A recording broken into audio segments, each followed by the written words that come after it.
We celebrate in the fact that He lives and He still reigns within our hearts.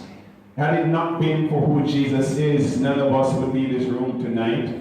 But because of His saving grace and His matchless love towards us, we have much to be thankful for. We could have been in the hospital laying on our backs. We could be in the morgue or 6'6", but tonight we are alive. And the blood is still running warm in our veins. This is something that we ought to be thankful for. Just lift your hands above your heads and just give the Lord praise for life tonight. Amen. Church of God, just give Him a praise again. Amen. To God be all the glory. For the next 20 minutes, I want to encourage our hearts before the praise and worship team comes back, and for you to get yourself in that frame of mind, ready to participate in worship and to entertain the presence of the living God in our midst tonight. I want to bring your attention from the book of Joel chapter 2. And we begin at verse 28 of the text. And it shall come to pass afterward that I will pour out my spirit upon all flesh, and your sons and your daughters shall prophesy, your old men shall dream dreams, your young men shall see visions, and also upon the servants and upon thy handmaids in those days will I pour out my spirit, and I will shew wonders in the heavens and in the earth, blood and fire and pillar of smoke. The sun shall be turned into darkness, and the moon into blood before the great and terrible day of the Lord come. Verse 32, and it shall come to pass that whosoever shall call upon the name of the Lord shall be saved. For in Mount Zion and in Jerusalem shall be deliverance. And the Lord hath said, in that remnant whom the Lord shall call, I will pour out my spirit on all flesh. My brothers and sisters, Jesus was coming, and His coming was real. Then Jesus would ignite the kingdom life within all people who believe in Him. I have no doubt that in a church like ours, the doctrine of the Holy Spirit is one of the most perplexing and even fearful doctrines for many in our congregation to consider. It is misunderstood because there are different views on the subject. Amen. It is perplexing because we do not know how to bring all the scriptures together. It is fearful because we know that some Christians believe in the Holy Spirit a whole lot more than we seek to believe in what God can do for us in our lives. And so when we talk about the Holy Spirit, there are some who are a little bit timid, and they approach the subject with some form of apprehension because they don't want to get off on a wrong tangent or to be associated with being filled with the Holy Spirit. No matter what I say about the Holy Spirit tonight, I am sure there is a general consensus that it doesn't matter what I say as long as we don't go by the extreme, some people may say. My brothers and sisters, and that brings me to the word of the prophet Joel, writing some 830 BC, he predicted a day would come when God would pour out His Spirit on all people. Joel 2 verse 28 contained a direct promise from God. I will pour out my Spirit. Let's break that sentence down for just a moment. I, in this context, speaks of the sovereignty of God. That there's none like him. That there is none before him. And there is none after him. That he is God all by himself. The word will speak to the determination of God. That what I promise, I will bring to pass. And nothing that no one says or does will stop me from moving among my people. So if you are prepared and ready, what was promised shall be yours. And then it speaks of the word pour out. It speaks to the generosity of God. That what God is about to give to you tonight is without limit or without measure. And therefore, if you have even that reservoir, God will fill you with his generous gift of the Holy Spirit. Somebody praise God. And what he alludes to, he said, this, what I'm about to give to you, is not from something that is pulled from a black heart. It is of my spirit. Amen. It speaks to the personality of God. So God said, it is me that you will have in you. And greater is he now that is what? In you that he that is in the world. So there was a time in the distant past when God would want to communicate a word even to his prophets. His spirit would come upon them. They would prophesy, thus saith the Lord. And after the ministry was done, the Spirit of God would move.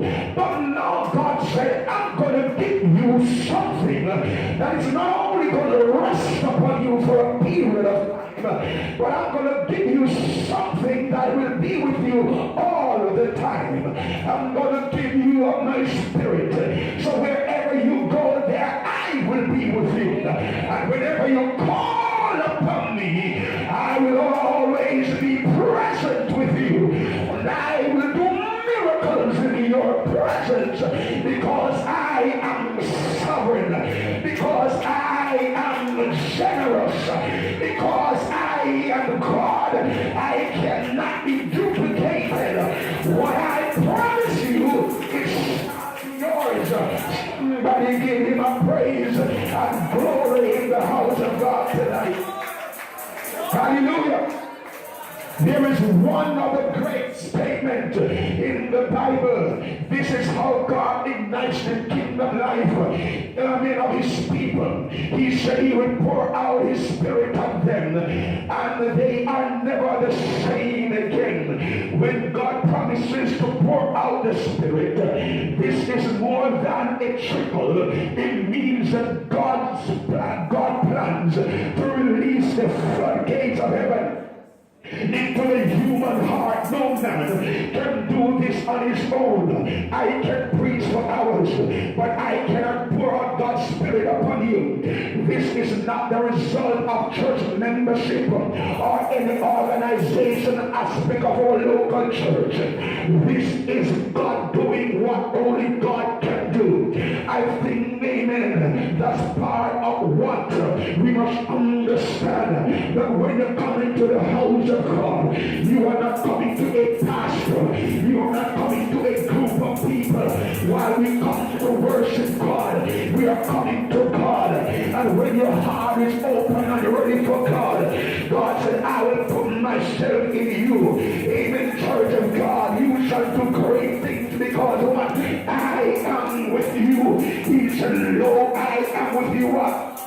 Always, even to the end of the earth. So I could preach tonight like Paul. I could prophesy like Jeremiah. I could run the eyes as I want. I cannot give you the Holy Spirit if you are not ready. God wants to fill his children. God wants to bless his church. God wants to ignite the heart of his people. God wants to give power in the people must have a heart to receive. Are you ready for more of God? Are you ready for more of God? And God said, this is what I'm about to do. He said, I will do this in the last days. This is a promise, my friend, to the people that the time in which we now live. When Joel recorded the promise, he uses the phrase and afterward in verse 28 to indicate that the blessing of God's Spirit comes after God's judgment on the unbelieving people of Judea. Even 800 years later, the Apostle Peter quotes Joel chapter 2 at the beginning of his magnificent sermon in the city of Jerusalem on the day of Pentecost. In Acts chapter 2, 14 and 41, when the Holy Spirit came upon the early disciples, the Bible said they began to speak with other tongues, declaring the Lord's greatness in his language that they did not know. My brothers, some scoffing onlookers thought that they people of the time that they were drunken, that they were intoxicated by wine. But Peter said that was impossible, since it was only 9 a.m. in the morning. He said it is too early to be drunken. Even Peter then gave the right explanation. What happened in Jerusalem was a fulfillment of what Joel had predicted 8 centuries earlier.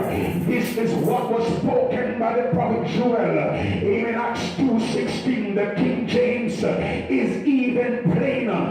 This is what was spoken by the prophet Joel, that in the last days that God said, I will pour my Spirit upon all flesh.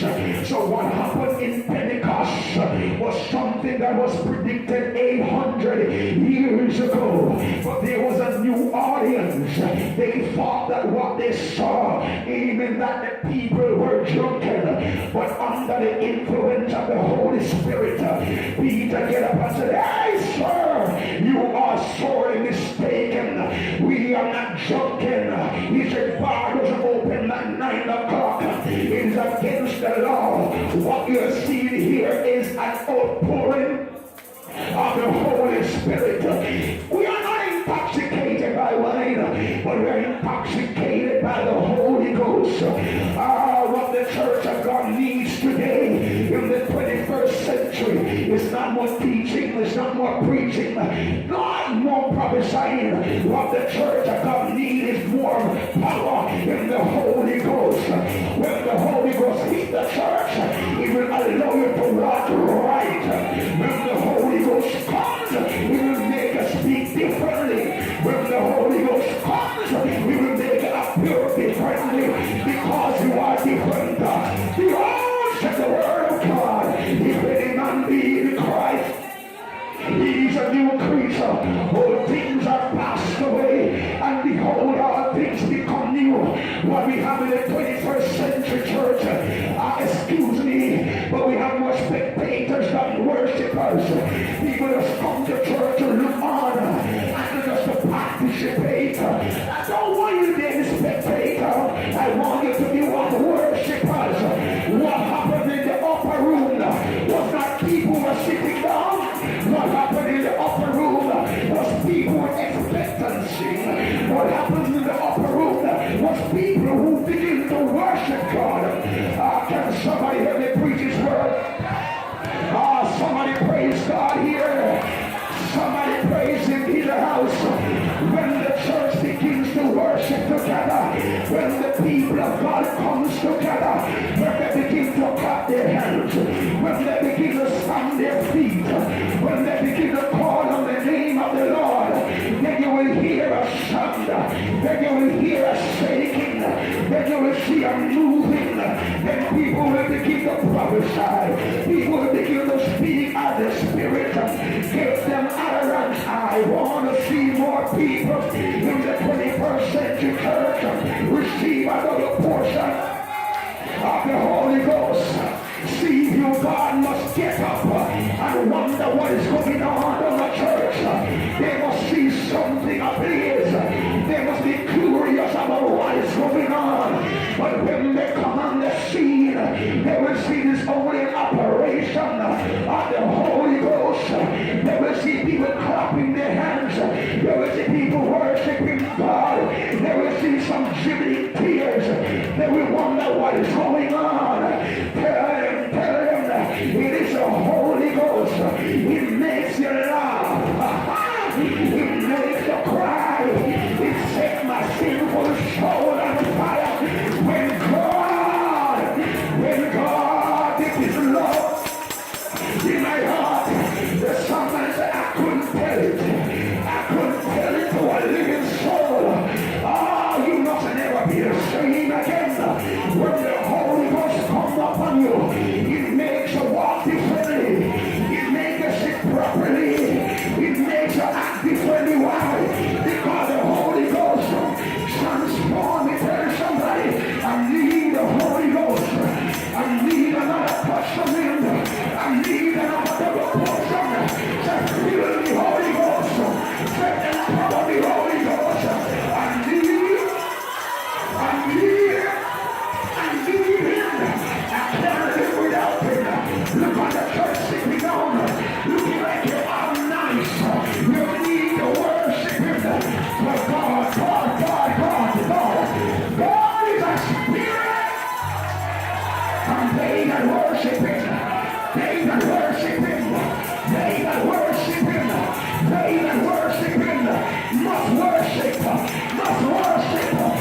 worship in spirit and in truth. God needs some worshipers. God needs some praisers. Somebody shut up. Somebody lift up your hands. Somebody open your mouth. Somebody worship him. Lift him up.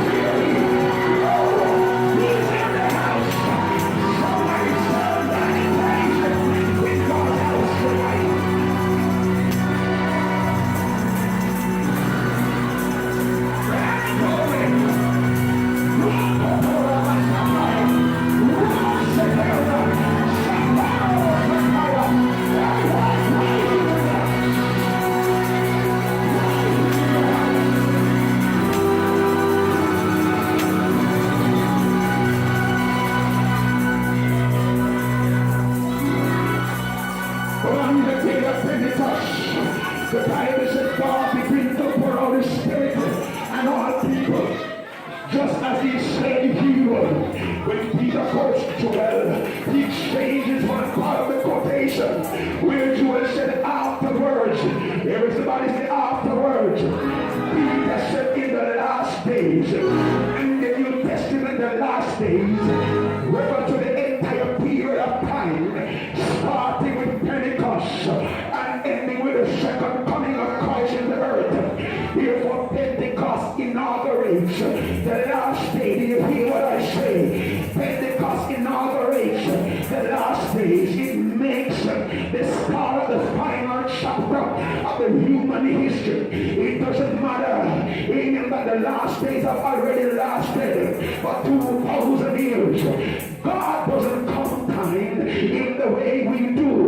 Think of it this way, my brother and my sisters. What Joel predicted 830 BC, Peter says has come. Amen. To fulfill in AD 33. The fulfillment continues in the 2,000 years since then, and will not be completed until Jesus returns to the earth again. You must understand that Joel 2 and Acts chapter 2, apart from God's great purpose to empower his people with the Spirit so they will take the gospel to the end of the earth. Acts 1 verse 8 says that very plainly, you will receive power when the Holy Spirit comes on you, and you will be one eyewitness in Jerusalem and in all Judea and in Samaria and to the end of the earth. God never poured out his Spirit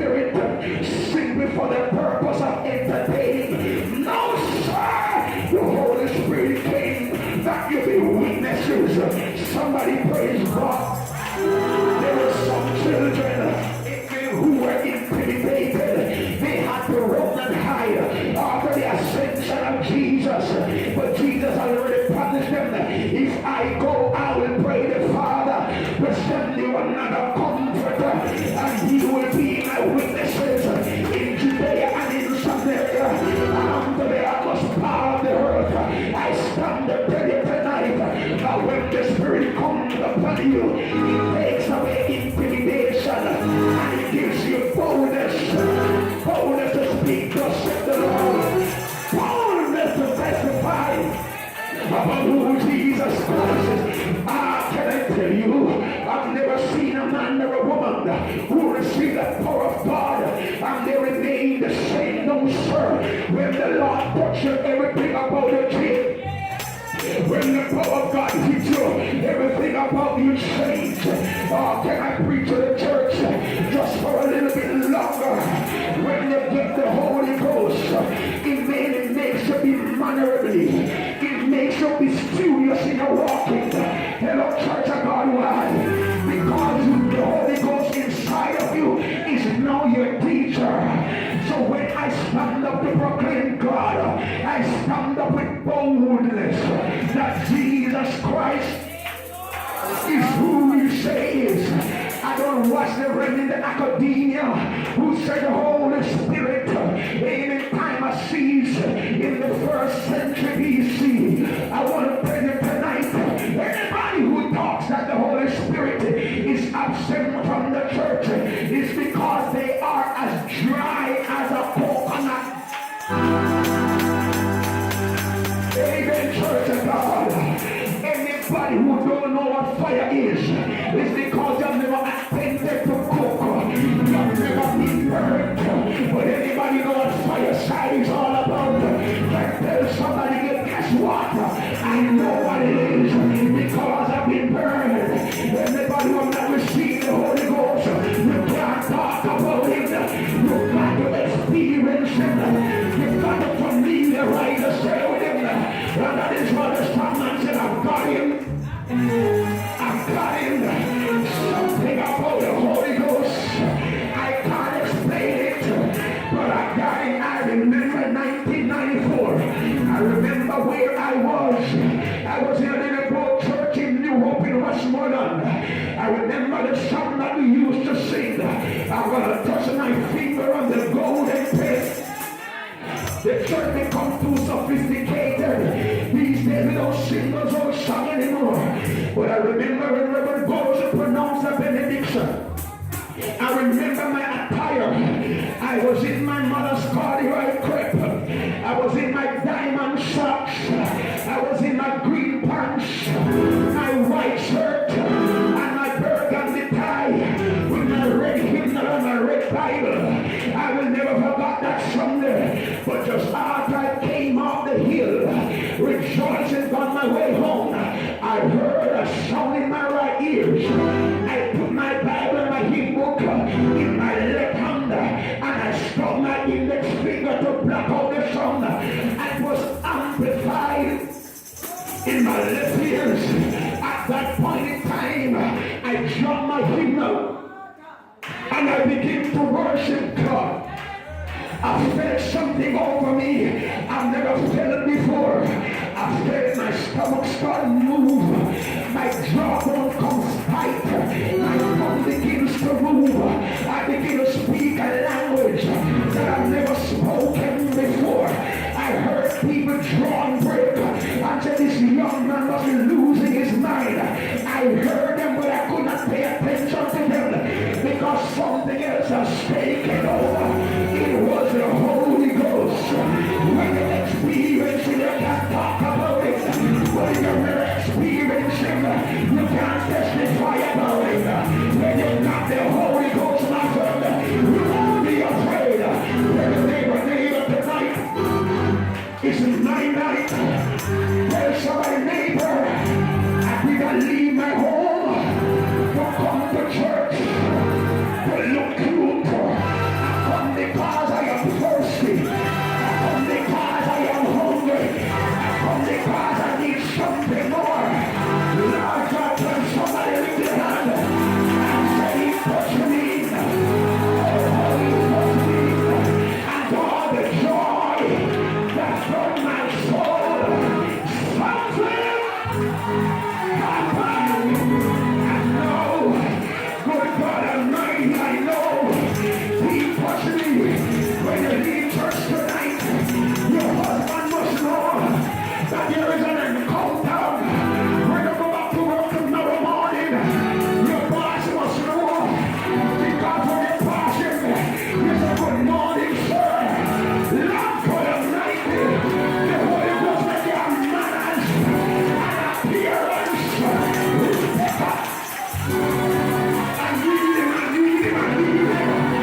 Just one more touch.